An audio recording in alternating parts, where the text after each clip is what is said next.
Hello all, എന്താണ് എല്ലാവരുടെ വിശേഷം? എല്ലാവരും ഓക്കെ അല്ലേ? ഒരുപാട് കാര്യങ്ങൾ ചെയ്യാനുണ്ടായിരുന്ന ഒരു ദിവസമായിരുന്നു. അതുകൊണ്ട് തന്നെ നമ്മുടെ മോർണിംഗ് വീഡിയോ ഇത്രയധികം വൈകുകയും ചെയ്തു.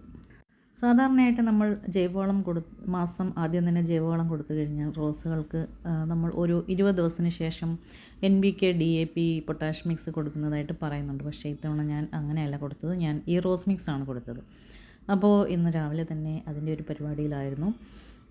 അപ്പോൾ അതിങ്ങനെ എല്ലാ ചെടികൾക്കും ഇങ്ങനെ ആ ചട്ടിയുടെ കണക്കനുസരിച്ച് ഇങ്ങനെ ഇട്ട് കൊടുക്കുകയുണ്ടായി.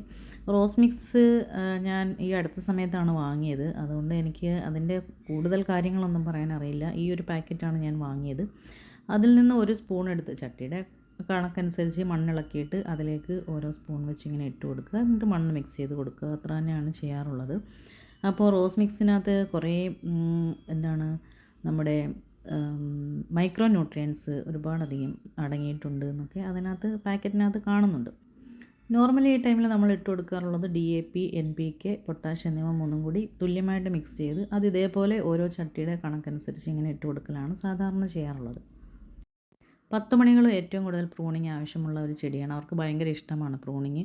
അതായത് നമ്മൾ നട്ടിട്ട് ആദ്യം വരുന്ന മുട്ടുകളെല്ലാം നുള്ളിക്കളയുക. അപ്പോൾ അതിൽ നിന്ന് വീണ്ടും ബ്രാഞ്ചസ് വരികയും അതിൽ നിന്നെല്ലാം നിറയെ മുട്ട വരികയും ചെയ്യും. വീണ്ടും അതെല്ലാം കട്ട് ചെയ്ത് കളയുക. പക്ഷേ ആ രണ്ടാമത്തെ കട്ടിങ് നമ്മൾ ചെയ്തിട്ടില്ല. അതുകൂടെ ചെയ്തിട്ടുണ്ടായിരുന്നെങ്കിൽ നമുക്ക് നല്ല ബെഡ് പോലെ പൂക്കളുണ്ടായേനെ. എന്തായാലും ബോർഡറായിട്ട് വയ്ക്കാൻ നല്ലൊരു പ്ലാന്റാണ്. പക്ഷേ ഏകദേശം ഒരു ഉച്ചയാകുമ്പോഴത്തേക്ക് ഈ ഒരു ഭംഗി ഇല്ലാതാകും എന്ന് മാത്രം. പക്ഷേ ഭംഗിയുള്ള സമയത്ത് അതൊരു ഒന്നൊന്നര ഭംഗി തന്നെയാണ്.